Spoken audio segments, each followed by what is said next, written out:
అందరికీ welcome back to our channel. మన channel కా ఫస్ట్ టైం చూస్తున్నట్లయితే ప్లీజ్ ఫస్ట్ అయితే సబ్స్క్రైబ్ చేసేసుకోండి. మా అత్తమ్మ స్టైల్లో మటన్ గ్రేవీ కర్రీ ఎలా వేయాలో చూపిస్తుంది అనమాట. జ్యూసీగా అండ్ పక్కా పల్లెటూరు స్టైల్లో అనమాట. అంటే ఇవే కావాలి కూరకి, ఇవి ఉంటేనే కూర అవుతుంది అని ముచ్చట ఉండదు అనమాట. మనం ఎప్పుడైనా బయటకి టూర్లకు పోయినప్పుడు ఉన్న వాటితోనే కూరలు చేసుకుంటాం కదా, ఇప్పుడు అట్లా అనమాట.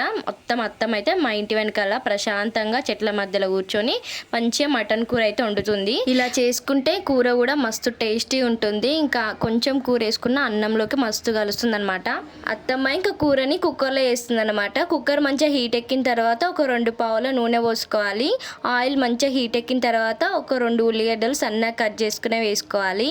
ఆ తర్వాత ఒక 1/2 స్పూను పసుపు వేసుకోవాలి. 1 స్పూను అల్లం వెల్లుల్లి పేస్ట్ వేసుకోవాలి. మంచిగా ఫ్రై అయిన తర్వాతకి ఇంకా మటన్ కూర వేసుకోవాలి.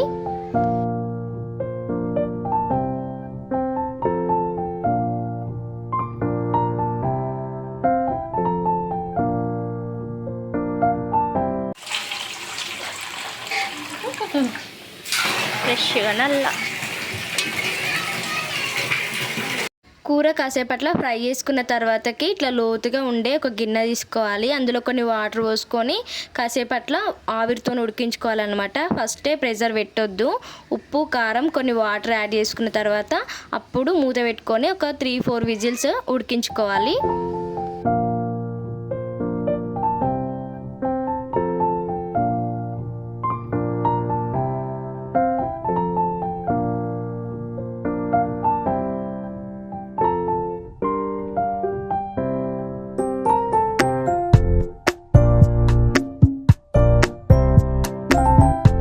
కూర ఉడికేలోపు ఇంకా పిల్లలు ఏం చేస్తున్నారా అని ఇంకా లోపలికి వచ్చి చూసేవరకు ఇంకా చిన్నోడైతే మంచిగా పడుకున్నాడు. ఇంకా పెద్దోడైతే చూడండి వానికి ఒకటే పప్పలు ఇస్తున్నాడు. ఇంకా వాని మీదనే పడుకుంటున్నాడు.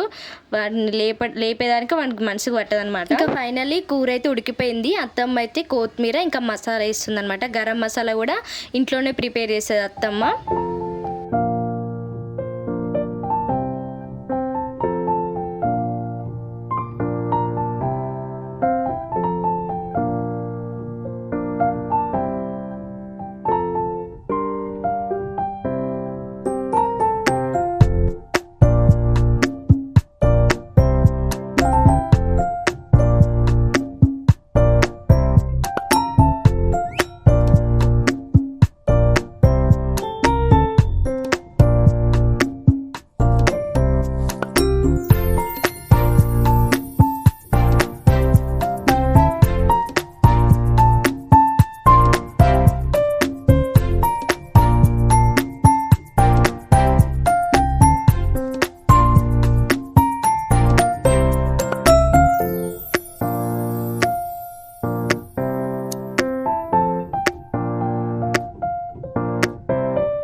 ఏం చేసింది నాని?